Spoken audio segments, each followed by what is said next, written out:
In this house, there is no war. Sten laid out the third plate, then set the 2 remaining plates back on the counter.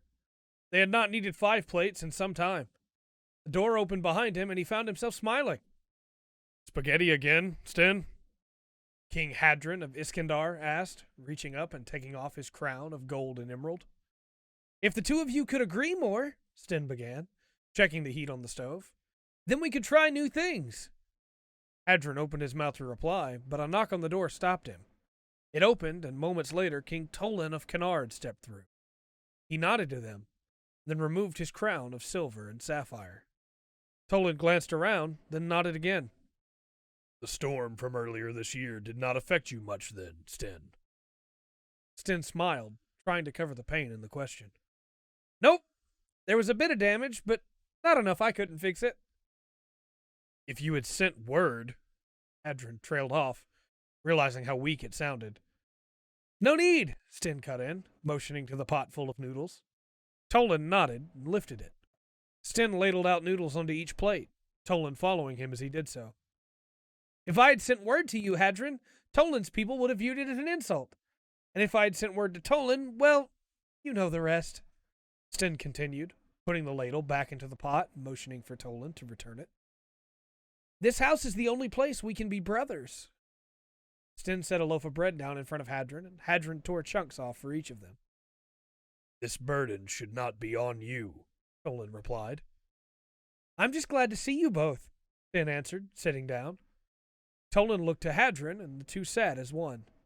Sten and Hadron glanced at Tolan expectantly, but the oldest brother nodded instead to Hadron. The middle brother grinned and bowed his head.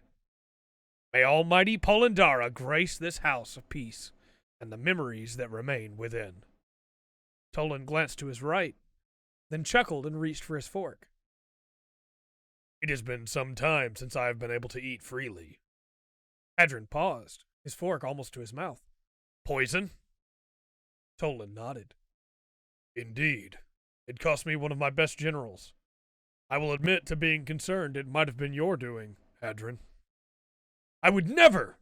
Hadron shouted, slamming his fist down on the table. He seemed to be unsettled. Tolan did not reply, instead simply nodding again. They ate in silence. Sten hadn't even been sure if they would come today, tradition or not. It was no secret the tensions between the 2 nations, and the fires of war had almost been lit 3 times in the last 5 years. This year was worse. Sten was sure of it. Their meal finished, Sten rose to begin cleaning up. "Do you remember when Father brought home that dog?" Tolan asked suddenly. "I do!" Hadron exclaimed, leaning back in his chair. "Mother told him we couldn't keep it, but by then Sten had already named it." "He looked like a herald," Sten retorted, smiling. "Mother took him out into the forest, but Father went and got him again after Mother went to sleep. Harold ate Mother's right slipper in the night, tore it to shreds. Mother was not happy," the oldest of the 3 shouted, finishing his story. His brothers laughed in reply. They were silent for a time, each enjoying the company. "I'm tired," the middle brother said at length, placing one hand on his crown. "Can the 2 of you not just—" the youngest began, but was silenced by the glare of his oldest brother. "The rules, Sten," the middle brother admonished. "In this house there is no war," Sten said, sighing. This short visit would have to do. "I should go.